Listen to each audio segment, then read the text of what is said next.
역경의 두 번째 이야기, 이제 실패에 대한 이야기가 있는데, 보성은 이렇게 보성은 소인은 길하고 대인은 흉하다 이랬어요.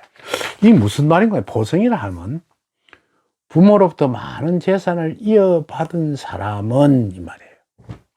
이 사람이 소인은 그 사람이 아주 짠짠하고 짠챙이 같고 구두쇠 같고 뭐 이런 사람은 말이에요. 그건 그 재산을 지킬 수 있으나 대인은 세상을 잘 알고 어려운 사람의 형편도 알고 또 그다음 봉사할 줄도 알고 양심도 있고 이런 사람은 그 재산을 잘 못 지킨다고 직설적으로 이야기했습니다. 그 왜 이런 이야기를 했느냐 하면 부모가 자식에게 많은 재산을 주는 것은 좋지 않다는 거예요. 예를 들어서 부모 재산이 한 100억이나 일이 되는 걸 몽땅 아들한테 주었어요. 주고 난 뒤에 그 아들은 그 안에 있는 그 통장을 보면서 매일 줄어드는 모습을 보게 됩니다. 그러니까 그걸 지키려고 엄청 애를 쓰면서 고통을 당하면서 그걸 지켜낼 수 있는 사람은 소인배요. 그걸 대범하게 써내고 없애버릴 수 있는 사람은 제법 큰 인물이라는 거예요. 그럼 큰 인물은 그 재산을 가지고 더 크게 만들지 못한다는 겁니다.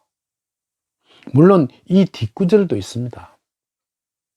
이건 우리가 일상의 이야기입니다.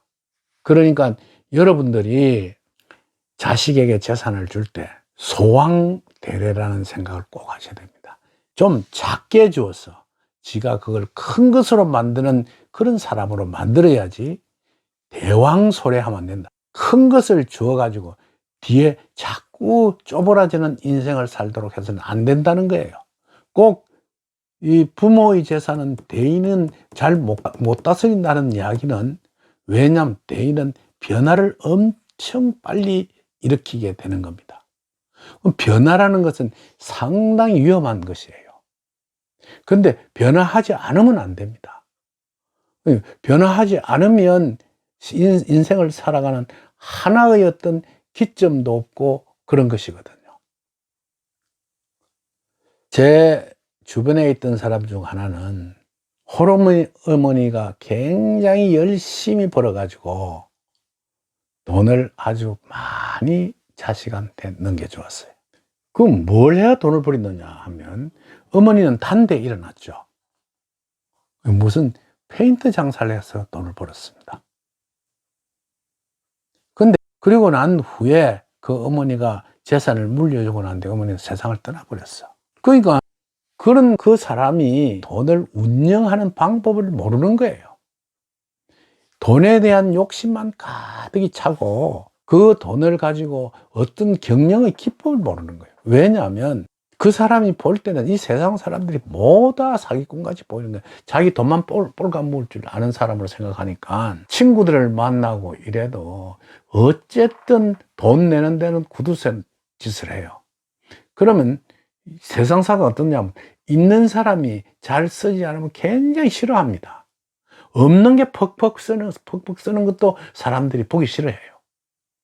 있는 사람은 있는 만큼의 자기 행색을 해야 한다는 것이죠. 역경에도 그렇게 이야기합니다. 억부용신의 원리라고 하거든요. 예를 들어서 강한 자는 우리 니학의 건강학 중에 이렇습니다. 오장육부 중에 굉장히 강한 자는 억제시키고 약한 자는 부한다, 도와준다는 거예요. 무슨 말인가 하니까, 그래서 동양 철학의 제일 근본은 중용의 정신이라고 합니다. 중한의 정신. 요즘 그 학설이 지금 현상에는 많이 깨져 버렸어요. 그래서 여러분, 제가 다른 이야기는 더욱더 복잡해지니까 제 방송을 듣고 있는 사람이 나이가 들어서 자식에게 재산을 물려주려고 하시거든, 작게 주어서 크게 늘릴 수 있는 능력을 배양해 주어야만이 아들이 행복하다는 것을 꼭 명심하기 바랍니다. 많이 주어서 자꾸만 쪼그라들게 만들고 힘들게 만들면 그 아들은 뒤에 가서는 더욱더 힘든 사람으로 마감을 하게 되는 것입니다. 보성은, 즉 부모가 이어주는 그 큰 보따리는 결국 그 자식을 어떻게 이 세상을 조화롭게 살게 해 주느냐가 역경 속에 그 소리를 하고 있는 것입니다.